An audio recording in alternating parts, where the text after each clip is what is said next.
questions. So we are going to cover planning and risk assessment.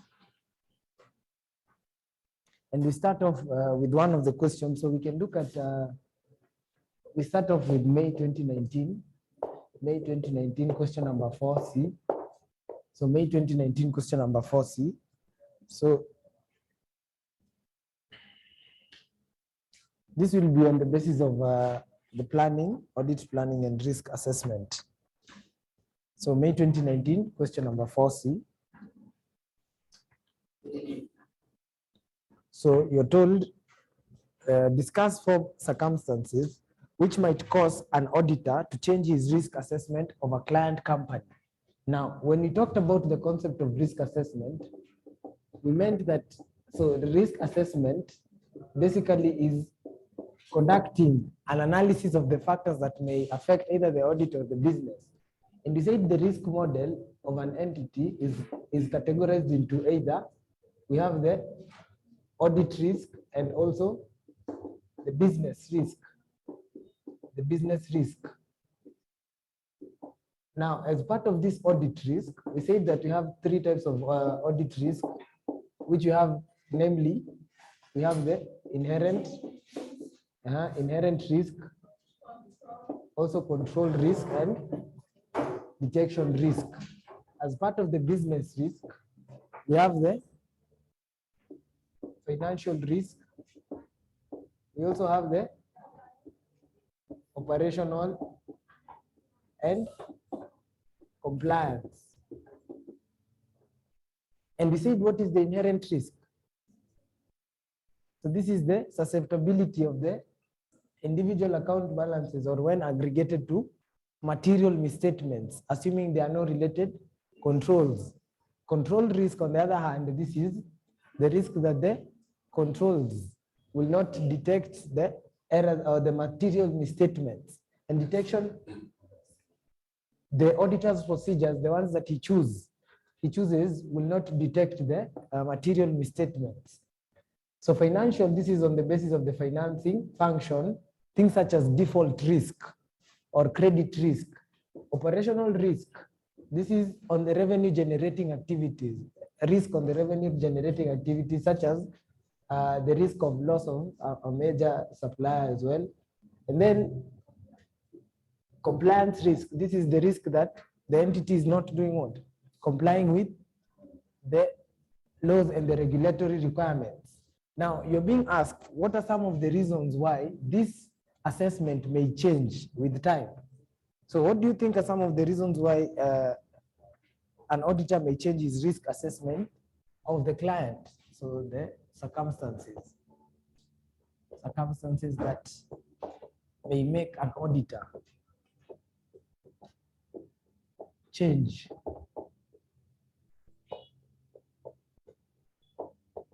his risk assessment. What do you think are some of these reasons? For example, one of the bases of the inherent risk is that the account balances themselves, the individual account balances. So if there is a change in the scope of the audit engagement, it will affect this risk assessment. So one is changing the scope of the audit engagement.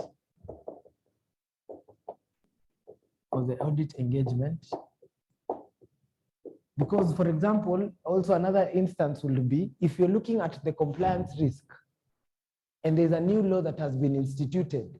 So you have to now assess this kind of risk altogether on a new front, whereby if there's a change in legal or regulatory requirement, that may make you to assess the risk in a different way, change in legal and regulatory requirements.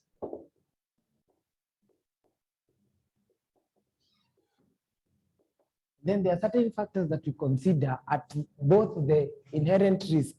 So we consider factors at the transactional level, and the other one is which one? At the financial statement level. Those factors that affect the inherent risk assessment at the transactional level include what? What are those factors? The inherent risk assessment is affected at 2 levels, or the factors you consider is at 2 levels, at the transactional and at the financial statement as a whole. So at the transactional level, what are those factors? For example, the nature of the item, correct? Also the complexity of the item in itself, also, and the related parties and the related party transactions. Now, at the financial statement as a whole, which are those factors that affect the inherent risk assessment as the financial statement as a whole? The integrity of who? The management. So if there is a change in management integrity, it will also lead to a change in the risk assessment, because now you have to value then the new kind of management that has been brought in terms of their integrity. So also change in management. Remember, this is our blocks revision. So I will be highlighting those key areas. It's up to you now to go back and read on the same. So change in management, specifically on the directors. And then if you are auditing a company, company A, and then it is acquired by company B. So this kind of change of ownership also will affect the risk assessment, change of ownership of the company, change of ownership of the company as well will affect this risk assessment also. And then if the client now changes also in terms of the nature of the business, that is also another instance. So changing the nature, so change in the nature of the client's business is another reason that may make you to have differences in terms of the evaluation of this kind of risk assessment. So these are some of the reasons that you are required to state in that question on May 2019, question number 4C. Now, even before we go to another past paper, you can look at 4D. You're told examine the importance of materiality assessment to an auditor. So the importance of materiality assessment to an auditor. So first of all, so this is May 2019. May 2019, question number 4D. So you have to know, what do we mean by materiality? What is the concept of materiality? What is materiality? McKenna. What is the materiality?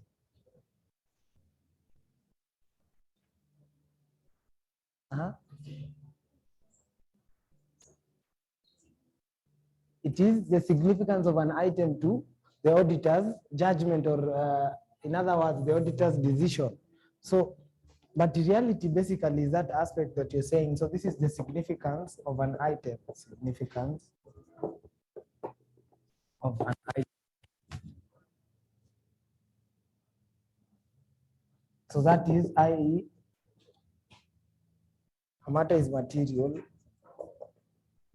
Matter is material. So this is the easy way of understanding this kind of materiality is material if it can influence the auditor's decision. It can influence the auditor's decision.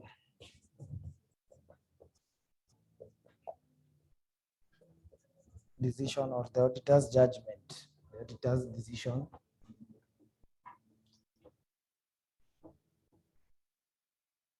So, and then just to remind ourselves, we judge materiality on different bases. What are some of the criteria for judging materiality?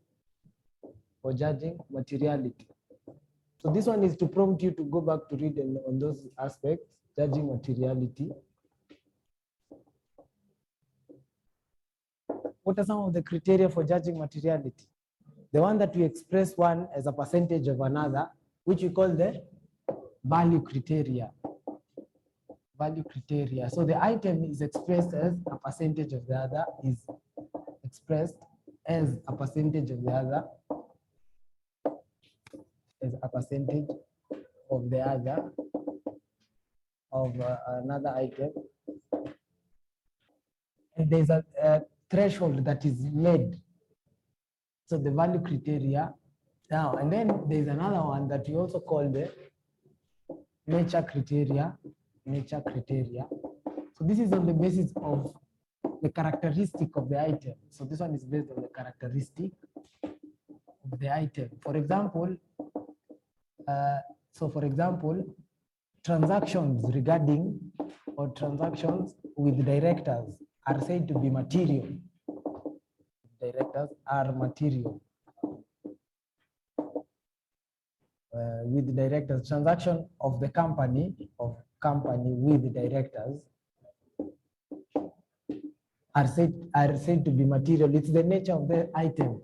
The other one is impact criteria. So this one is a matter is material. A matter is material if it can convert a profit into a loss.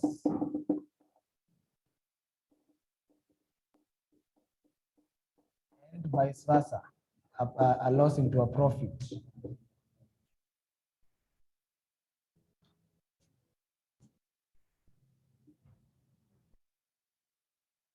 And then also you compare the overall aggregated or the overall effect on the financial statement. So if it has the overall or the aggregate effect on the financial statement to being material, that is also another one, or the comparing the magnitude to the also the magnitude. So this is the magnitude of the item, among others of the item.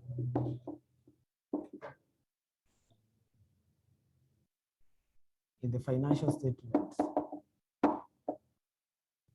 So this is the criteria that we use to evaluate materiality. And we even went ahead and did a question on this concept of materiality, whereby we calculated a materiality level that we set. So part of that question that we had calculated that, before we come back to this, is we can look at September 2015, question number September 2015. Part of this, before we come back to the importance of materiality, just to remind ourselves on how we formulate this kind of value criteria. September 2015, question number 5A. September 2015, question number 5A.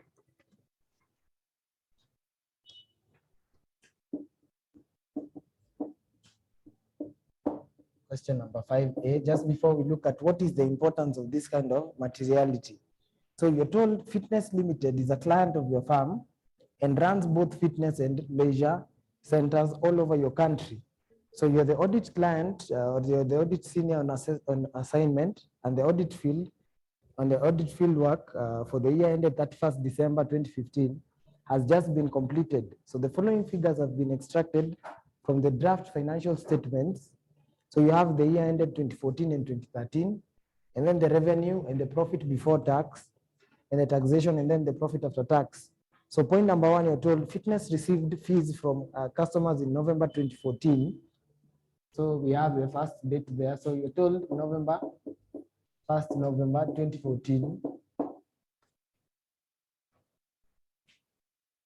As they ran a special gym offer for the 4 months period from 1st November 2014 to 28th February. So to 28th February 2015. 28th February 2015. So the fees collected amounted to 20,000. So these fees for this month is 20,000. And the full amount had been recorded in the revenue for the year ended 31st December. So this amount was recorded. The full amount was recorded in 31st December, in the books of 31st December 2014. And then you're told one of the directors is unwilling to disclose her interest in the shares of the company, and currently this amount is not shown in the draft financial statements. So the director holds 400 ordinary shares of the 200,000 issued ordinary shares of the company. And then thirdly, during the audit test of control performed on the revenue cycle, it was noted that the monthly prepared bank reconciliation had not been reviewed on a consistent basis by the management. So you're told number 1, so 5A, set an appropriate materialist level for Fitness showing your calculation. So how do you come up with if this item is material or not? So you have been told that the fees is an amount of 20,000. 20,000 for this amount. So now the question would be, how many months do we have between November and February? How many months? So this is 4 months. So for the 4 months, the amount that we accumulated is an amount of 20,000. So how much do we have each month? We have, so for each month, we accumulated 5,000. But all of this was recorded in the books of 2014. So from 2014, as at the end of 2014, we have how many more months? 2 months. And we know that, so January and February are the 2 months that have been recorded as part of the December revenue. So we know that each month we have 5,000. So for the 2 months, how much will we have? So for the 2 months, we'll have 10,000. So this is 5,000 multiplied by 2. That is 10,000. 10,000. So this is the amount for January and February that is included in the books of 2014. Now, going back to this question, now we know the amount that was that was misstated. Going back to this question, you look at as at the year end of 2014, that is where the 20,000 was included. What is the profit before tax? As at the year end for the profit before tax.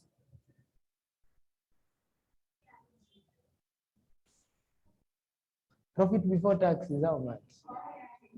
This is just looking at that. So this is 300,000. 300,000. So in our case here, is this 300,000 overstated or understated? It is overstated by how much? So the ideal profit before tax, or the correct profit before tax should be, so this one is the profit before tax should be 300,000 minus the 10,000, which is how much? 290,000. Now that we know that this is the correct one that should have been subjected to tax computation, we want to analyze, is this item that it has been misstated by said to be material or immaterial? And how are we going to do that? We're going to use the value criteria. So we are going to express the misstatement or the item as a percentage of profit before tax. So the item or the materiality will be shown by, so this is 10,000 over the correct profit before tax, which is 290,000 multiplied by 100%. What is that percentage?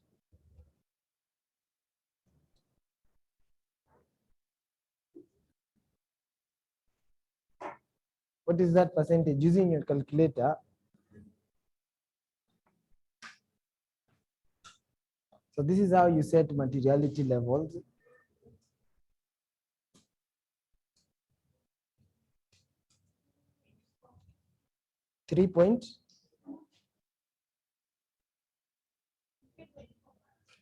So this is 3.45%. So this is 3.45%. So according to, even when you look at it, on the overall effect of this item, is 10,000 material to 290. So this item is said to be, yes, so the 10,000 is immaterial, correct? Immaterial. So that is the aspect that you're saying, that we are saying concerning the materiality assessment. Now let's go back to May 2019, question number 4D. That was just to remind you of how you compute this kind of materiality assessment. So May 2019, question number 4D, you are asked, so what is the importance of this kind of audit opinion? Sorry, the materiality. Examine the importance of materiality assessment to an auditor. One of the importance would be, it influences the auditor's opinion. It influences the auditor's decision or the auditor's opinion. Auditor's opinion. Because even from the definition itself, if a matter is material, it will change the auditor's opinion of the financial statements picture that is being portrayed. Another thing is that if this item is material, let's say this 10,000 was shown as so 10,000 was the misstatement and the revenue was, say, 40,000. So if this was to be shown as a percentage, this would have been 25%. So if in this case, this item would have been said to be material. And you knowing that this item is material, you'll have to do more tests on it to verify that actually this amount is what was misstated by. So it also dictates the kind of tests the auditor would do also. It dictates the auditor's tests. Auditor's tests as well. Auditor's tests.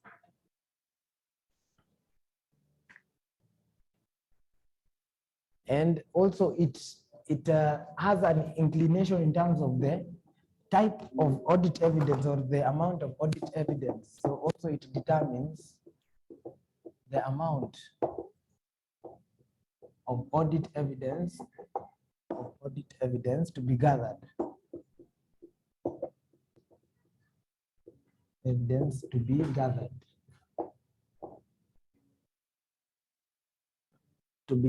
So that is on May 2019, question 4D.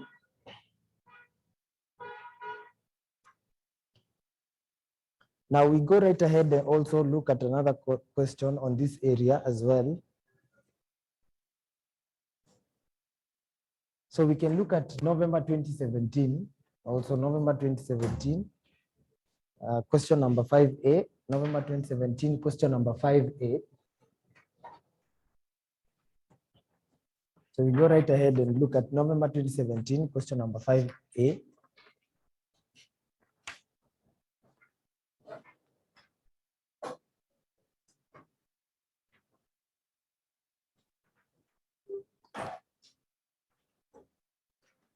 So you're told question number 5A, November 2017, question number 5A.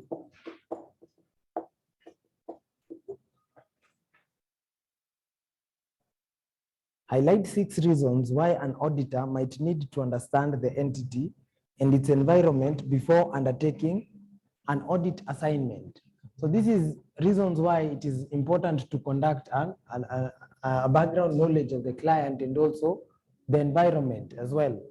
First of all, we talked about some of the factors you have to consider when conducting a background knowledge of the client. What are those factors that you consider when conducting a background knowledge of the client? One of them is which one?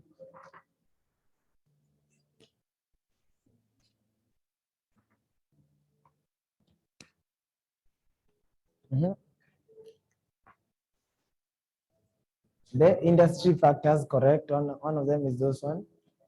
The other one is which one? When you're conducting a background knowledge, remember background knowledge. So this is just to remind you also on the same background knowledge of the client. Before even accepting an engagement, we look at what we call the GO file. So this one stands for the general economic factors. Factors such as the interest rates, such as the inflation rates, interest rates, inflation rates, how they affect the business, inflation rates. So the G stands for the general economic factors, the O stands for the ownership and management, the owners or the stakeholders. Management, because this is who the auditor will be reporting to from the shareholders. And then the F stands for financial performance. Are they profitable? Financial performance in terms of their profitability. So this is just a side note of that question. The I stands for, correct, industry, important factors, industry, important factors. So for example, things such as their competitors or things such as the pricing of their commodities in that industry. The L stands for the legal and regulatory requirements to ensure that he's not disqualified. And the E stands for the entity's business, entity's business, entity's business, things such as the products, the services that they offer, and as well. So these are the factors to consider when conducting this background knowledge that you're saying that it is very important to have. Now, in answering this question, you are being asked, why is it important to understand the environment in which the entity operates in before even accepting an engagement? So one of the reasons is, let's even use this kind of legal and regulatory requirements. If you do not have an understanding of the environment, you'll get into an engagement that you may not necessarily be well equipped or qualified to even undertake. So part of this, so the answers to this one will necessarily be, one is that it helps to analyze, for example, the business, the entity's business. It will give you a highlight of the key areas to focus on during the audit. That is one of those aspects. So one, it will help to identify the high risk areas, high risk areas to put more emphasis on during the audit. High risk areas where the auditor is due, where the auditor is to put more emphasis on.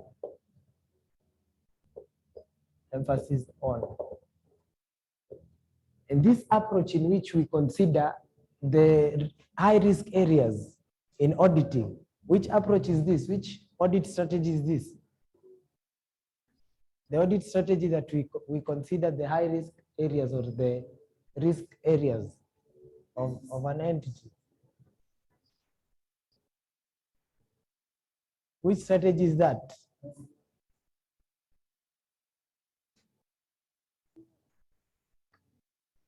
Correct, the risk-based approach. Yes, and correct, the risk-based audit approach.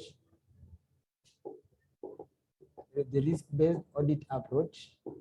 Now, which reminds me, then we also have certain other types of approaches. The other ones are which one? We also have the analytical review procedures, and we talked about the analytical review procedures as what? These are the computation of the significant accounting ratios and the trend analysis, and also carrying out reasonable checks to ensure validity of the balances that are being shown. Now, the other one is which one? The approaches. The system-based approach.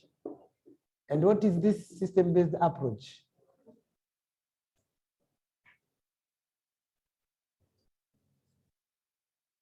So this one is evaluation of the systems in terms of the reliance of these systems in giving you information also. So the system-based approach. Which other one? What is the balance sheet audit approach?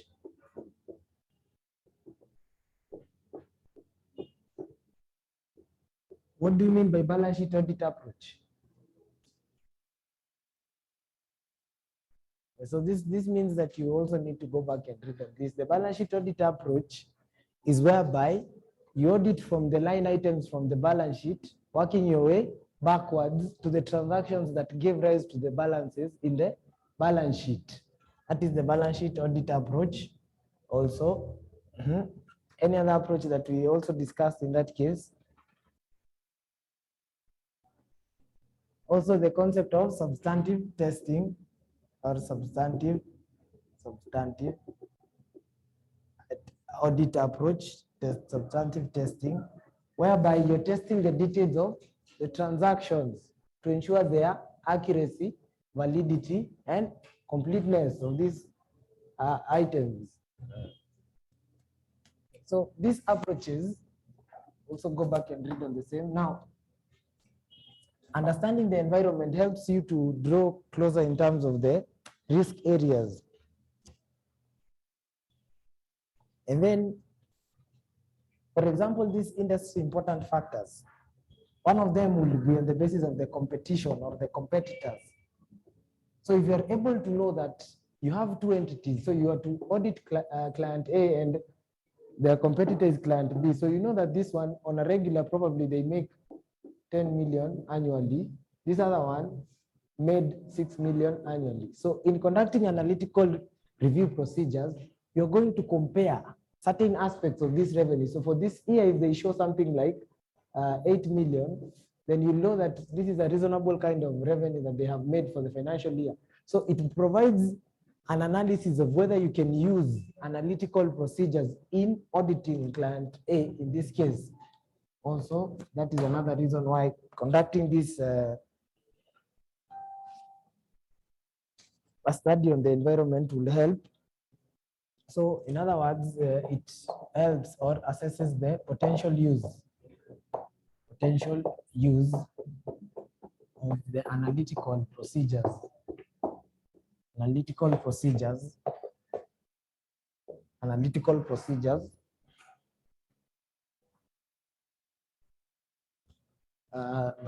procedures by enabling the auditor to identify information that can be used for comparison.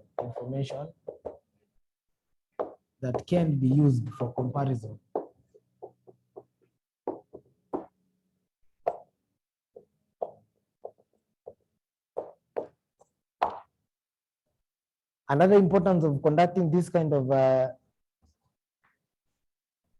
assessment is on the basis of, let's say, the legal and regulatory requirement.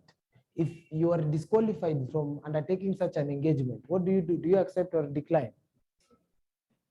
If you are disqualified by law from undertaking such an engagement, you will decline. So it provides a basis of whether to decline or accept the engagement also as well. So it's to determine whether to decline or accept the engagement.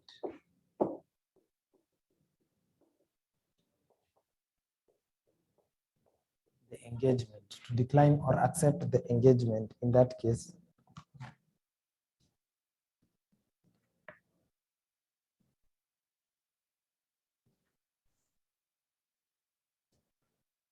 And then also it helps to understand the structure of the organization as well. Also, it helps to understand the structure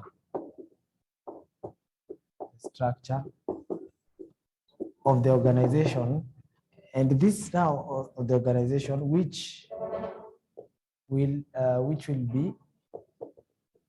be important in understanding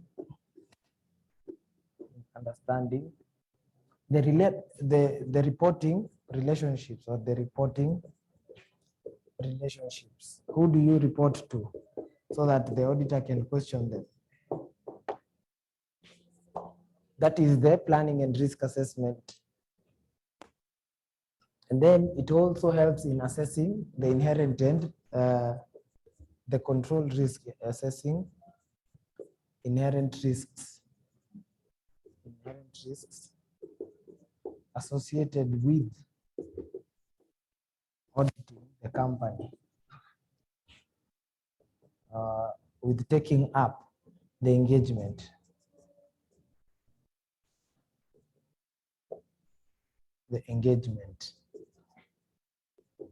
And then if the client also has a particular type of business, for example, if that client deals with minerals, do you expect the auditor to have knowledge in mining?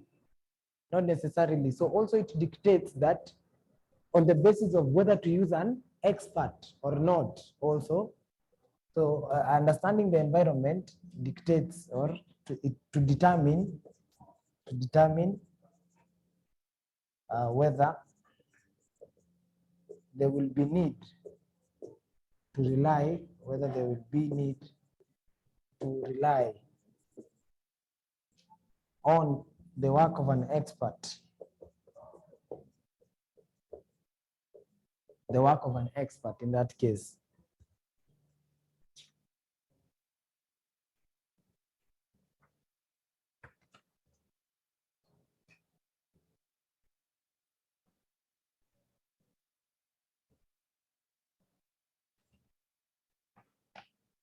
And then we go right ahead and look at another concept altogether on a question that was asked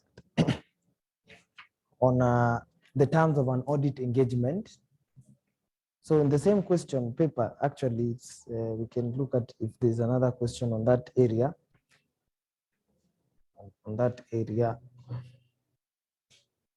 So yes, November 2017, question 1B. So just November 2017, question 1B. So that was 5A. 1B is also on the same area. So you're told, describe 3 circumstances in which the management of an organization might request the auditor to change the terms of an engagement, the terms of an audit engagement. So November 2017, question number 1B. So these are factors that may lead to change in the terms of an audit engagement. In other words, factors that may lead to changes in terms of an audit engagement, in the terms of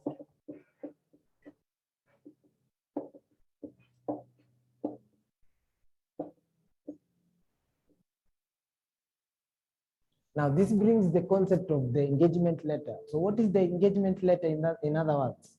What do you mean by the term engagement letter?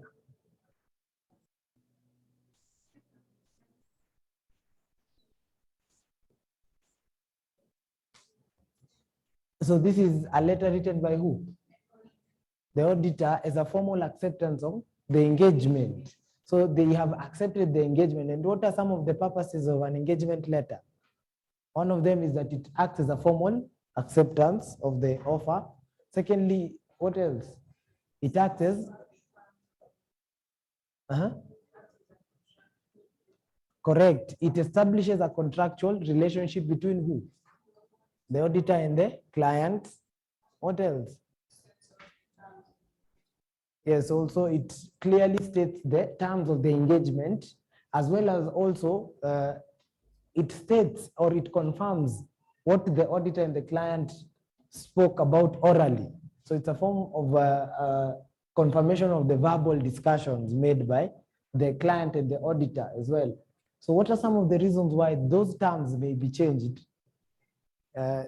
in the audit engagement? Correct. One is that in the event that there's a misunderstanding on the aspects of the audit to be done, on the objective and the scope of the audit. One is a misunderstanding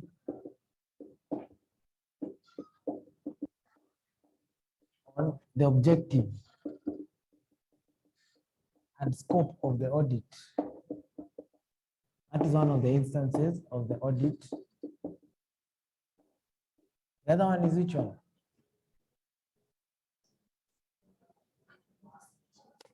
Pardon? Yes. So which type of changes exactly in the organization? That one you have stated 2 points in one. So The changes in the organization will be, one, the changes in management, such as the directors. The other change in the organization will be the changes in ownership of the organization also. So one is a significant change in ownership. Change in ownership. Because the people to sign now on this also will be different. A significant change in management. Change in management. Management. And then another aspect that we consider in this case is that, you see, whenever we are drafting these terms of the engagement, we look at the nature of the client's business. What if it changes? We'll also have to change the terms of the audit engagement. So also changes in the nature of the client, or a significant change in the nature of the client's business, nature of client's business.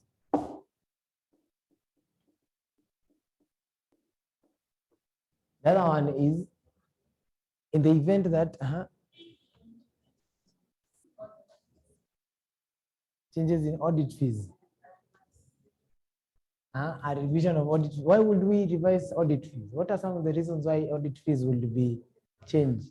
One is if the scope of work has also increased, because the basis of forming the audit fees is, one is the scope of work to be done, also the level of risk, and also the prevailing what? Market rate in terms of the market rate of the audit fee. So another reason why this would change is the legal and regulatory requirements. If they also changes in or the legal regulatory requirement, legal and regulatory requirements as well. The legal and regulatory requirements as well. So by explaining 3 there, you will have gotten the 6 marks in that case.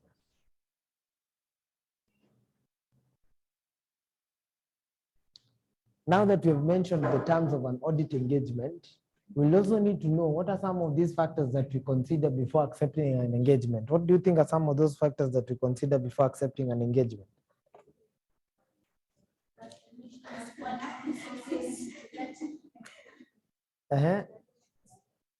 That you are not disqualified by the court of law.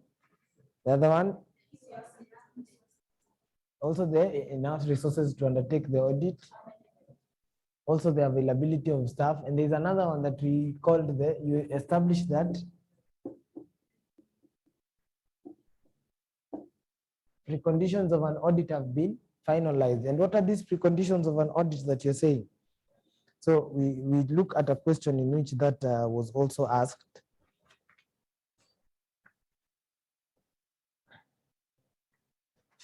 So November 2016, question number 1A.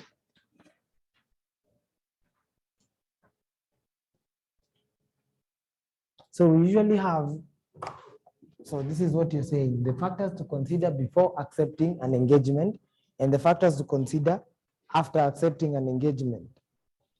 So we have said that the factors to consider before accepting are, you consider if you have enough staff, or also you consider if you have enough resources, and then you ensure that you're not disqualified on any legal grounds, and ensure there is no conflict of interest also. Now, once you have accepted this kind of engagement, there are certain aspects that these preconditions of an audit have to be met. And that is in November 2016, question number 1A, just because now we are at this place, November 2016, question number 1A. You're told in the context of ISA 210, agreeing the terms of audit engagement, discuss 6 steps the auditor should undertake to establish whether the preconditions of an audit were present. So what are these 6 steps that the auditor should consider?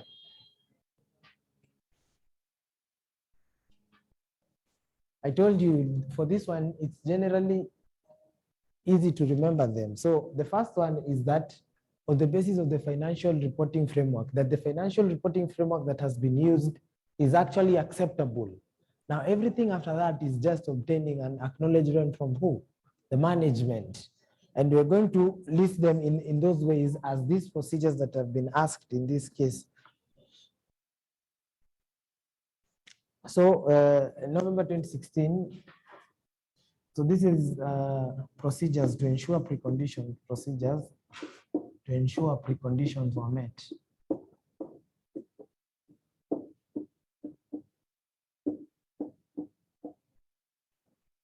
So this is basically asking on what are these preconditions that have to be done before or once accepting an engagement. So one is you will determine whether the whether the financial reporting framework used or the financial reporting that has been used is actually acceptable. Financial reporting framework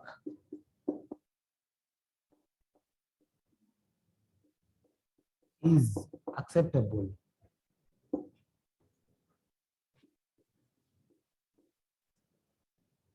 Is acceptable. And then now you will obtain acknowledgements from the management. On what basis? That what are some of the acknowledgements that you're going to get? Obtain acknowledgement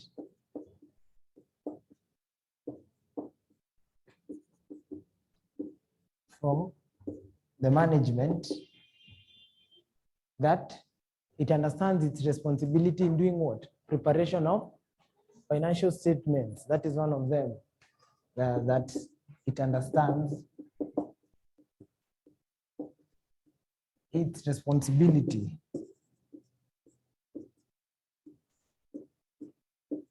in preparation of financial statements. Secondly, also you will obtain another acknowledgement that from the management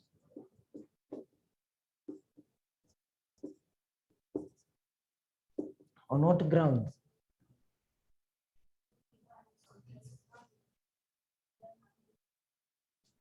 That they understand their responsibility in doing what? Designing and implementing the ICS or the controls that it understands,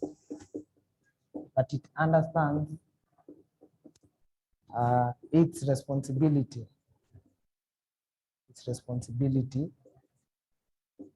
in designing and implementing the controls,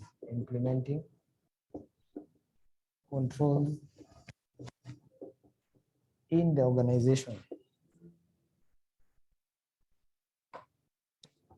Which other acknowledgement are you going to get from them?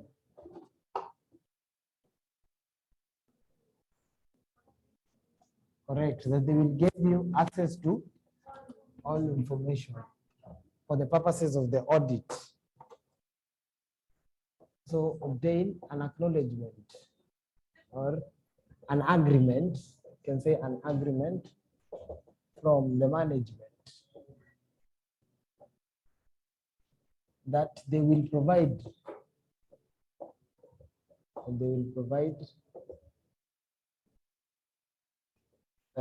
you with access to information, as you may require for the purposes of the audit.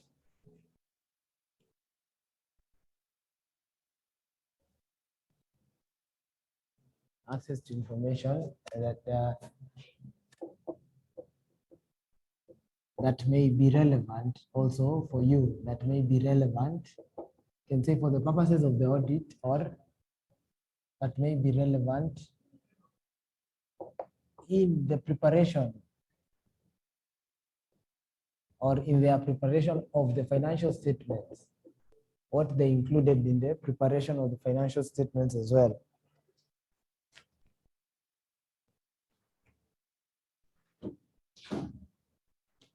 What else? Also, you'll obtain an agreement that they will provide you with this information on a timely basis, that they will necessarily give you this access on a timely basis also.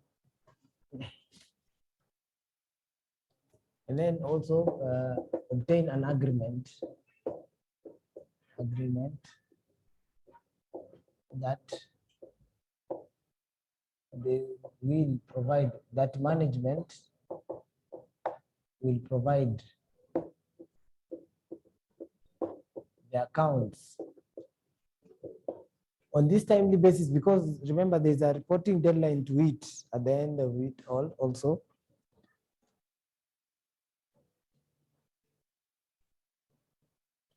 So provide the accounts on time, so as to meet the deadline, the reporting deadline or the deadline. Now, if you also need any other additional information, apart from this one used in the preparation of the financial statements, they will also need to give you that. So obtain an agreement. Obtain an agreement. That's why I was telling you it's easy once you know these types of processes. The first one is just knowing the financial reporting framework is acceptable. The rest is acknowledgements and agreements. So obtain an agreement that they will provide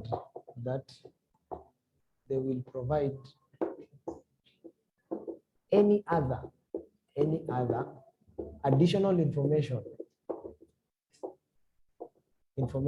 you require for the purposes of the audit. Additional information you require for the purposes of the audit. You require for the audit. Any additional information you require for the audit.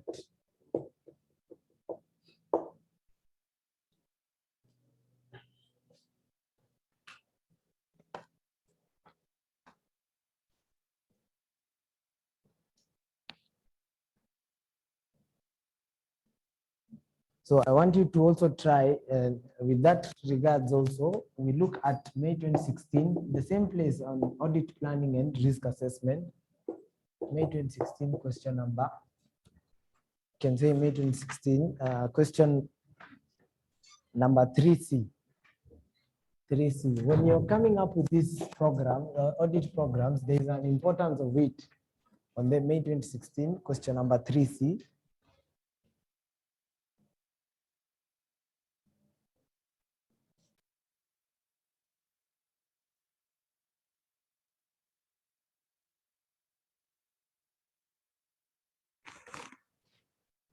So we are looking at May 2016, question number 3C, May 2016, question number 3C.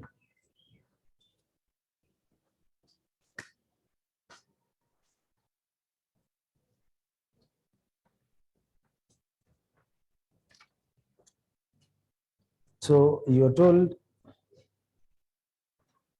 explain 4 purposes of an audit program. So first of all, what is an audit program? You have to ask yourself, what is an audit program?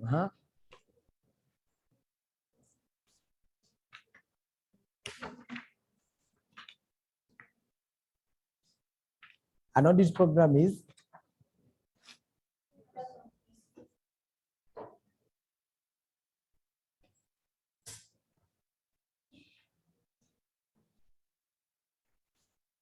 so this is basically a breakdown of all the procedures that are to be conducted during the audit work that is being performed. So what are some of the reasons why this is important?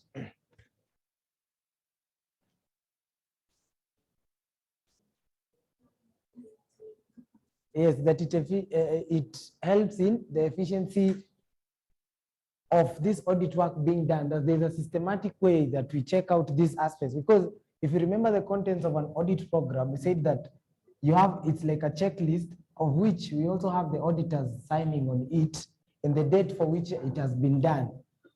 So another thing that the audit program does is that it helps you to know that the areas that you won't miss, these important areas that you had highlighted here, the risk areas are well covered in the audit as well. So one is that, so you can say also it helps in ensuring the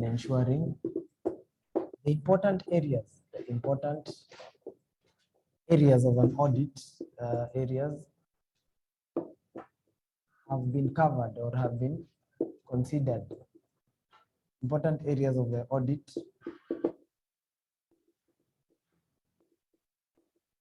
have been considered and covered. That means that they have been well taken care of in terms of the audit programs, because it outlines the procedures that are to be followed in that case. Another importance is what? This audit program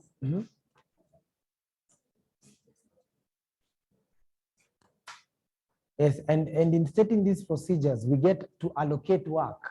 So it helps in allocation of work also. It helps in allocation of work among the engagement team.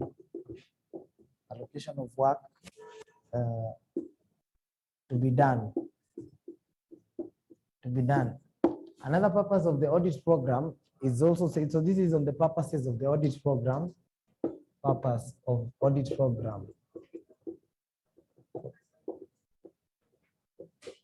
Also, it facilitates what? The review of work also that has been done at the end of the audit. And in that case, the review also, it helps to check on the status and the progress of the audit also. It facilitates review of work done and checking also, and checking of the status of status and progress of the audit work.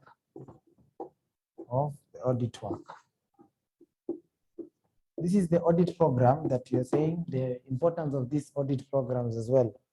It can also be used as a training tool for the junior members. Now they get to learn these procedures as well. So it can be used as a training tool. Can be used as a training tool for audit assistants, or the junior members. And then, since the audit program outlines the procedures to be undertaken, it removes the concept of misunderstanding among the team members also. Also, it reduces likelihood of misunderstanding. Likelihood of misunderstanding in the engagement team.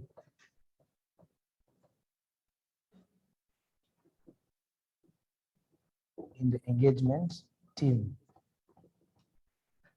This is the importance of audit plan or audit program as well.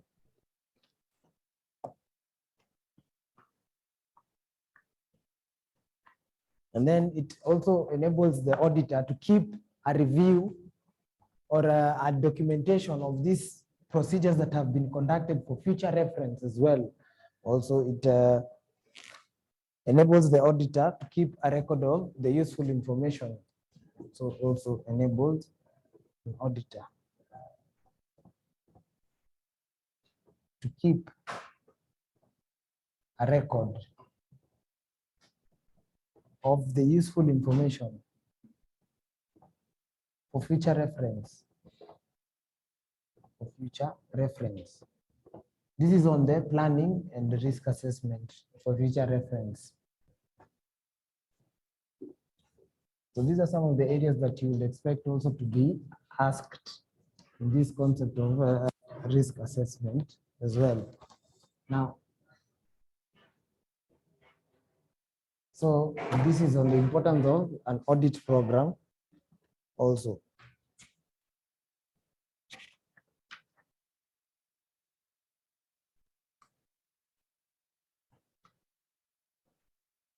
So as an assignment on that note, I would like you to try September 2015, question number 3B, September 2015. Question number 3B. This is just on that note on the steps that you should undertake.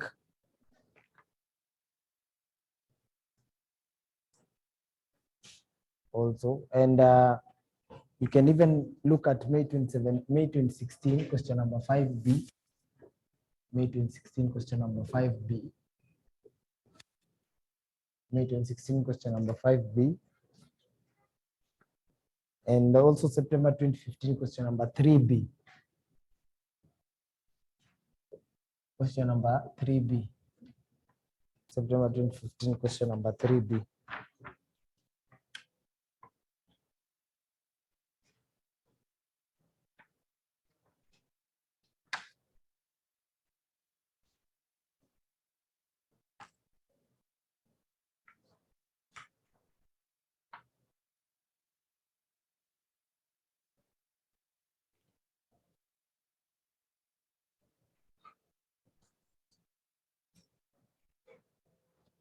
Now, since we have outlined one of the concepts of these audit programs, that so this is part of, it helps in documentation of the work that has been done.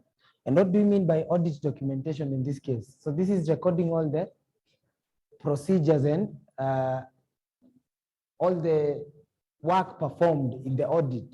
And we do so in documents that we call what? The documentation is in which documents? The working papers. And who has the custody of these working papers? The auditor, because he's said to be an independent contractor, not an employee of the company. So any work that he creates is his own. What happens is that he can withhold this kind of working papers until he's paid his audit fee, of which he will be exercising which right?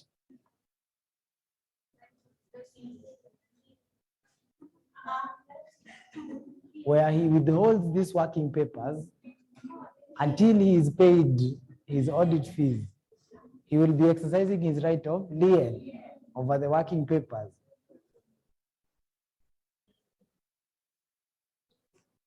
So that now brings us next to the concept of what then are some of the contents you would expect of working papers? What do you think are some of the contents of the working papers that you would have? Like, for example, if you were to be asked on a question such as November 2020, can go to November 2020, question number 1C, just to highlight a few questions on audit documentation. November 2020. Question number 1C.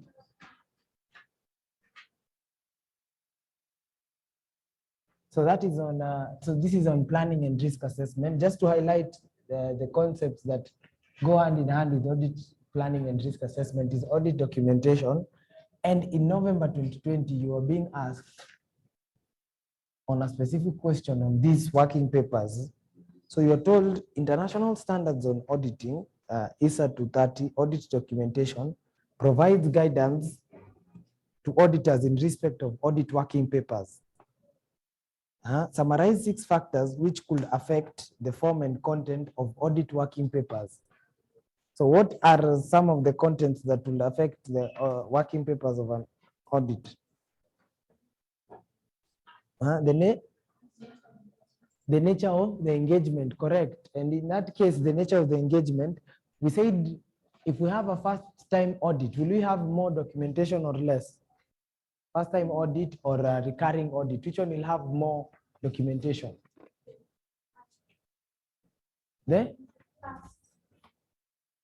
The first one, because you'll be conducting more procedures since you do not understand the client as well. So when we talk about the concept of, so this is the factors that affect the form and content, the form and content of working papers.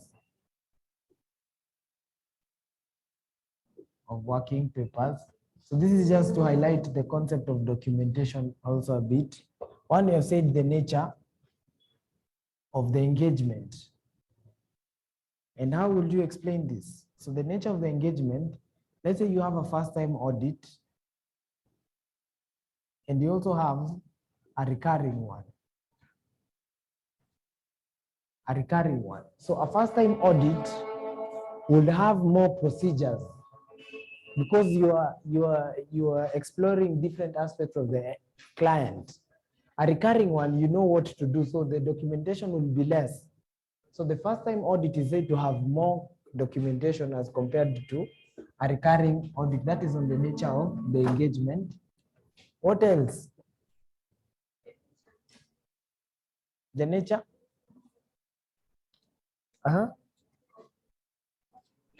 Yes, the nature of the business or the size and complexity of the business also will affect the nature or the size of the business. You can say the nature and size of the client's business.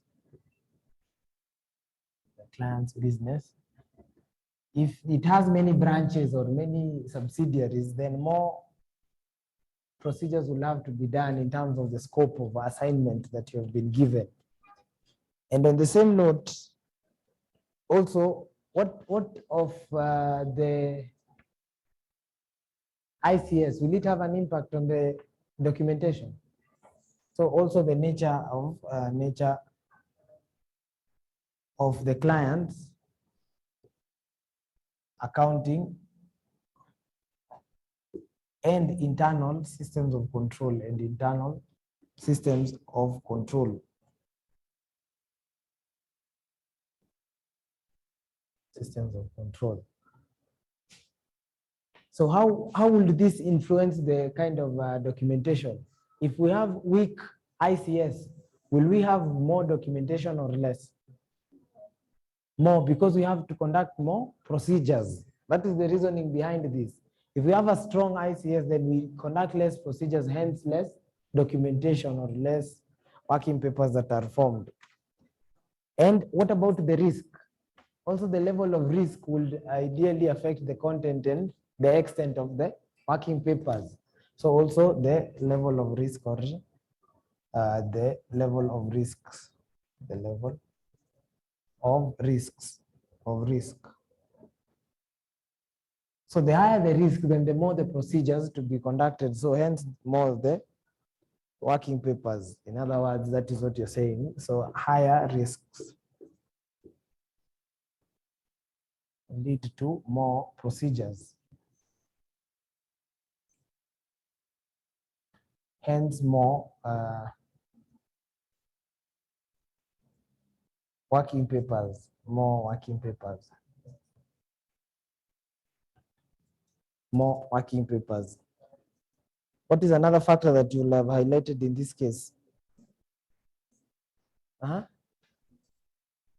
The audit procedures used also is another one. Also the nature of the audit procedures used as well. Correct, nature of audit procedures that have been used. If you use, for example, procedures that require this kind of validity testing or the vouching aspect, you'll have more working papers. And then we also have the audit methodology that has been used. The audit methodology. Methodology used.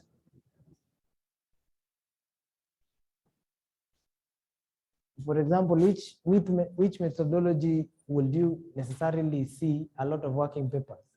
The substantive testing. Because the substantive testing basically is looking at the tests of details of what? The transactions to ascertain the accuracy and the validity of those balances. So there will be a lot of work that is involved in that case. And what if you undertake an analytical review procedures also? What would you have as part of the working papers? What do you think are some of the contents of working papers in the event that you choose an audit methodology that is the analytical review procedures? What do you think are some of the contents that will be included in the working papers of analytical review procedures? You remember this now is trying to jog your memory on this concept. What is some of the contents of these working papers that contain or that have been done analytical review procedures? For example, if you are sitting on this exam on May 2019, May 2019 question number 3B, we can look at that. May 2019 question number 3B.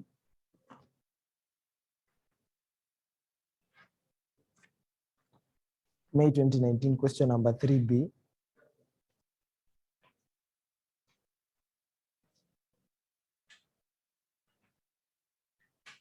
May 2019 question number 3B.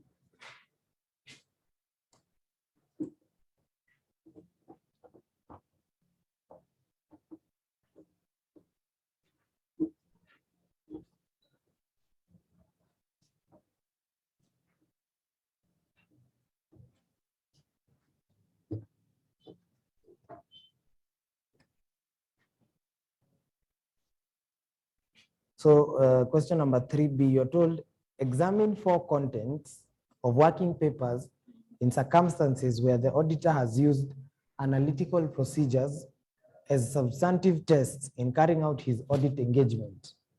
What are some of those types of contents of working papers? Now for this one, you need to know the definition of the analytical procedures. And they say the analytical, so this one is in November. Is it May 2019 question number 3B? May 2019 question number 3B. So this is the contents of working papers. Working papers.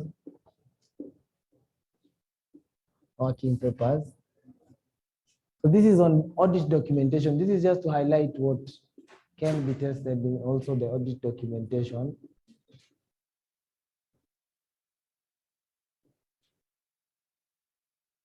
So the contents of working papers of analytical procedures. You have to remember the definition of analytical review procedures. We say that the analytical review procedures involve computation of significant accounting ratios, also the trend analysis. What else? Yes, the cross-sectional analysis and carrying out reasonable checks on financial information. So one of the aspects that you will include in these working papers is the ratios that you have used. Ratios used in the analysis. In the analysis of this working of these items. Another thing that you have said is the trend analysis. So also the trends that have been formulated, trends used in the analysis. You're basically repeating what the definition of these analytical review procedures also have, and then so trends used in the analysis and the financial periods under review, financial periods considered. And then remember, any form of analysis would necessarily, it wouldn't be as stagnant. So you'll also include each aspect of the fluctuations that you have seen in this financial information, because it is comparison. You're basically comparing. So also any significant fluctuations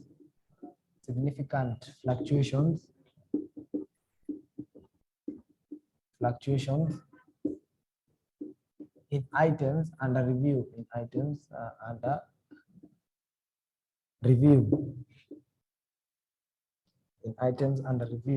under review. And since you're also looking at or carrying out the reasonable checks, you're going to consider the factors that may affect these balances that are being shown or the items on the accounts. So also the factors likely to have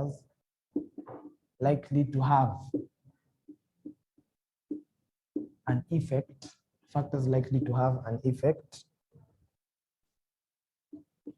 on items in the account, on items in the accounts.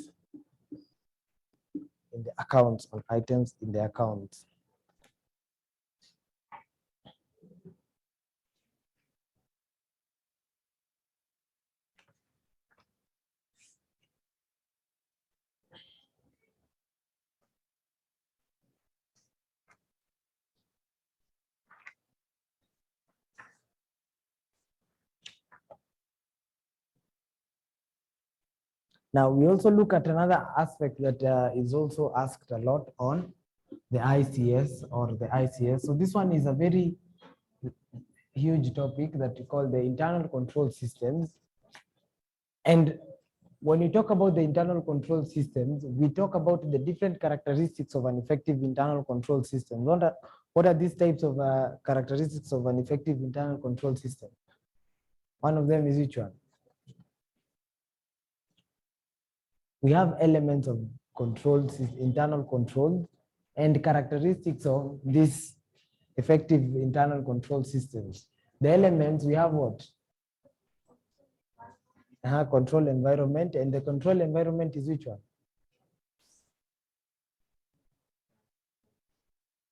This is the management's attitudes towards controls. The other one is which one? The control activities.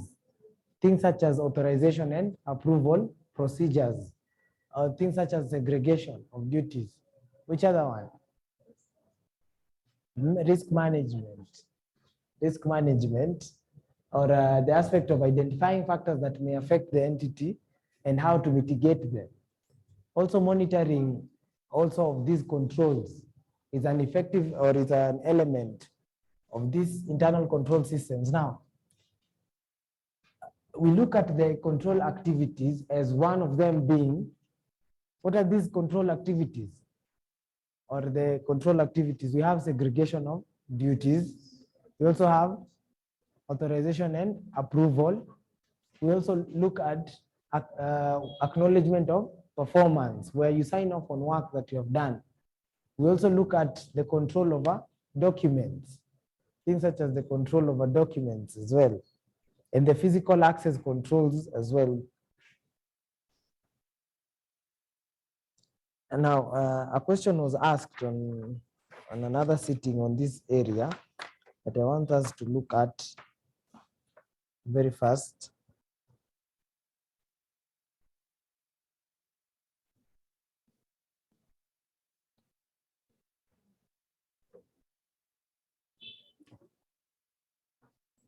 So we are told May 2021, we can look at May 2021 on ICS. We'll try a question on ICS, May 2021, on question number 2B. May 2021, question number 2B.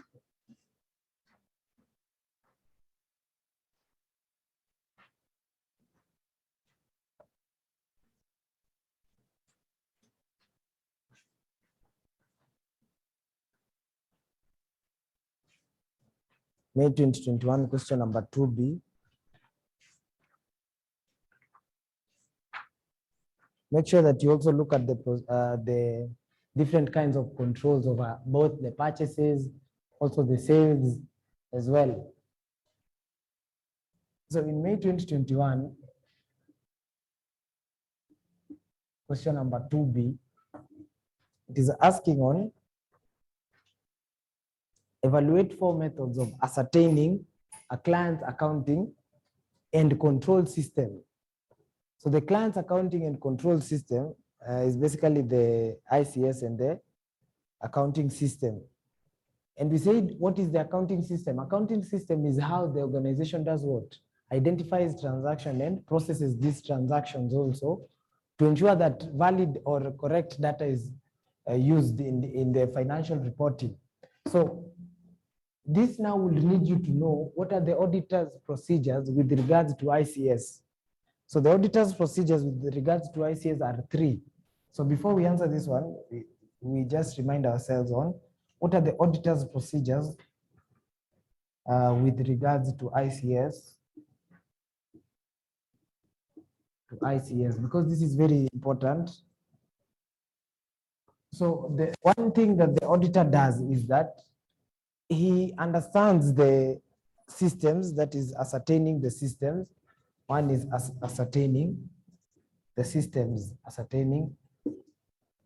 So we have not necessarily answered this question. First of all, I'm giving an introduction on this, and then we're going to see what are those answers that you're saying. So ascertaining the systems simply means understanding what? The systems, understanding the system. And how will he do this? How do you recommend that the auditor does this? How does he get to understand the systems? He can do the obvious thing, which is discuss with who? The management and the client. So he does this through discussion with the management. Discussion. This is just something that is in your notes, but I'm just reminding you. Discussion with management and the management and staff and the staff and the client staff. He also understands the system in different ways. If there's a manual to the system, he's going to read that manual also. So also read the manual, if it exists. If it exists. He can also use another way of observing the procedures, observation of procedures. Observation. Now, the other type of procedure, the second procedure, once he has understood this procedure or these systems, what does he do? He documents, he has to document this system. Remember, the concept of auditing is you have to document all the aspects that you have identified. So the next one is documenting or recording the system, documenting the system. Documenting the system. So documenting the system. So when we're looking at this concept, so observation procedures, you can add another one here so that we answer that question. How to ascertain the system. This is basically understanding the system. And another way that he can do this is use of descriptive questionnaires and use of descriptive questionnaires also. Use of descriptive questionnaires. Descriptive questionnaires. He can also discuss with who is involved in terms of giving the management recommendations on how to improve the controls of an entity. Whose work is that? The internal auditors, correct? So also discussion with the internal auditors. Discussion with internal auditors. Those are some of the ways to ascertain the systems, the client systems as well. And then he documents these systems. So how will he document these systems? He can use narrative notes. He can also use descriptive questionnaires.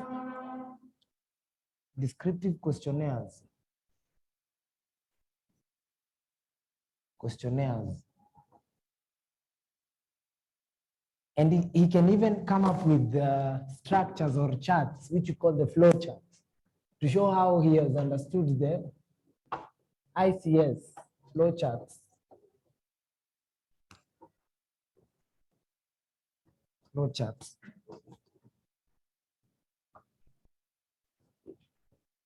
The flow charts as well.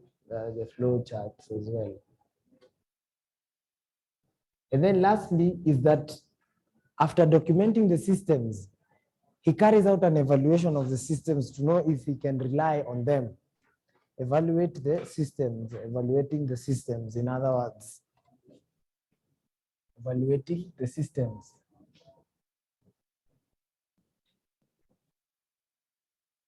Evaluating the systems. Now, for evaluating the systems, this simply means he's using these systems or to see if we can place reliance on them. So this is evaluating the system. This is whereby he's assessing to what extent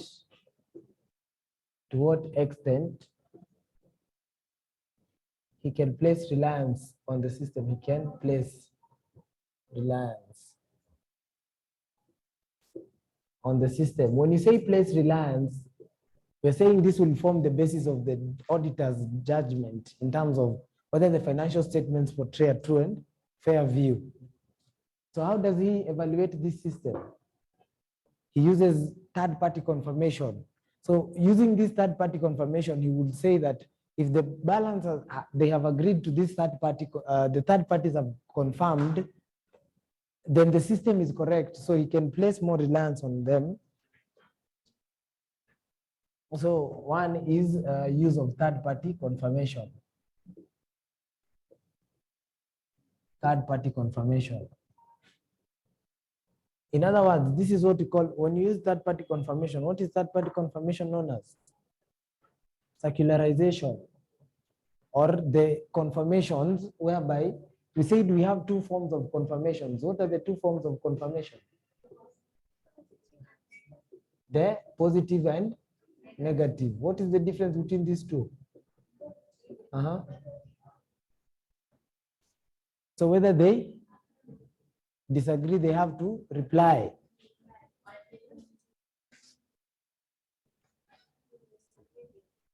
And the negative one, they only respond if they disagree with the balances. So the positive, they reply regardless of whether they agree or disagree with the balance, while the other one, they only reply if they disagree with that balance. And then the use of compliance testing as well, also use of compliance testing. Compliance testing. What is compliance testing in this case? What do you mean by compliance testing?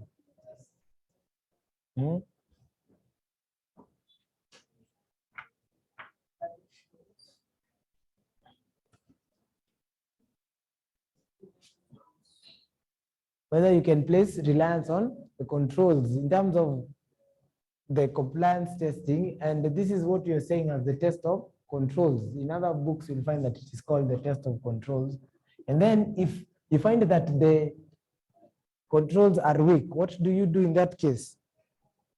You use which kind of testing? Substantive testing, correct. Use of substantive testing.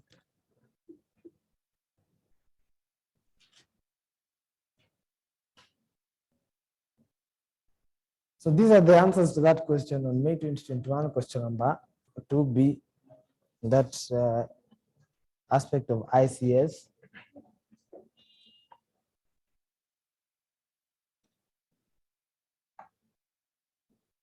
So I want you to try also May 2019, question 1, and the ICS May 2019, question 1. It's a case. May 2019, question number 1.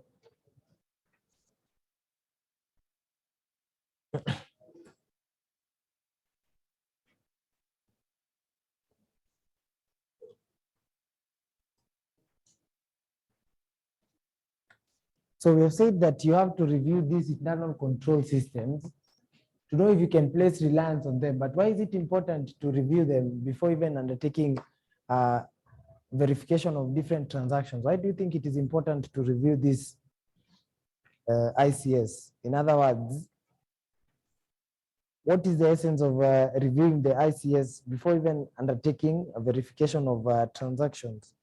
Right?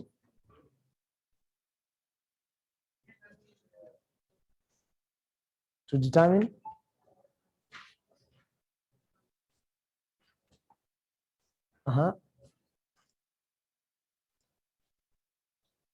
So you're told you can look at November 2019, question number 5A. November 2019, question number 5A. So you go and try this one.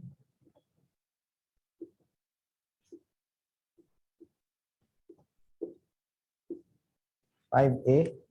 So you have recently been appointed as the auditor of Sugo Limited for the financial year ended 30th June 2019. Examine 8 reasons why it is important for your audit firm to review Sugo Limited's internal control systems prior to undertaking verification of transactions. Verification of transactions. Yes, to assess the validity of information, that is one of them. So what are some of the reasons? So you undertake a review of this ICS. One of the concepts is to check if their financial reporting actually is credible. or reliable in nature. So one is to determine the reliability of its, to determine the reliability of the financial information, of the financial reporting, of its financial reporting, of the client's financial reporting,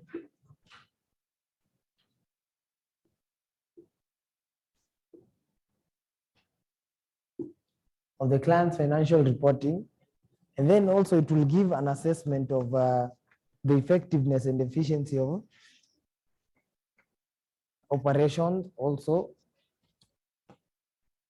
So determine the effectiveness, or determine the effectiveness and efficiency of operations.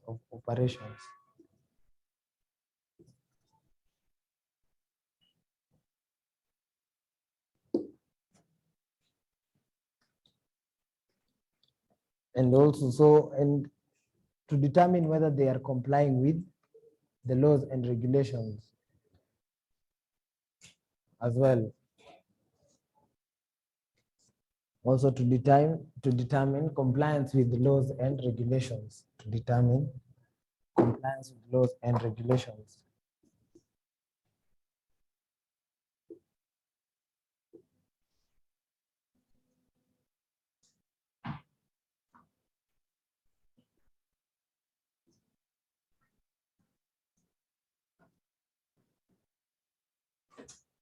And also another reason that they can do this is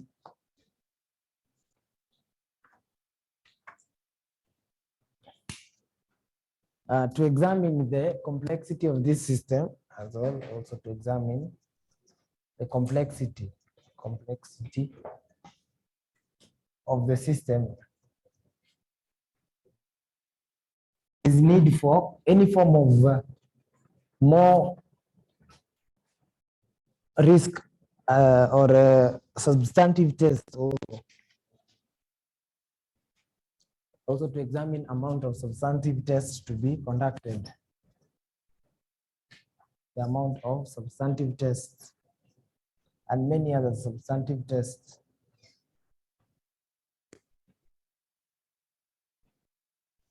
Substantive tests as well as the substantive tests.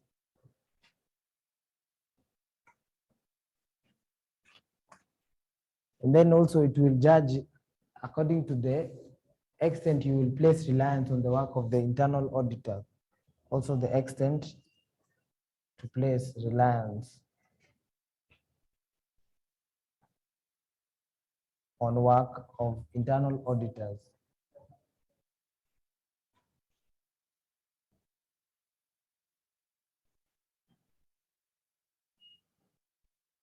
Of the internal auditors. So those are some of those reasons that you have to carry out the same. So also try November 2020 question 3A.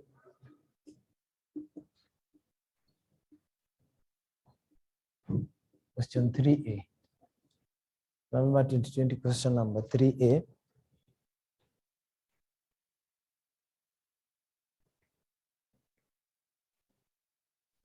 And then we are also going to continue from there.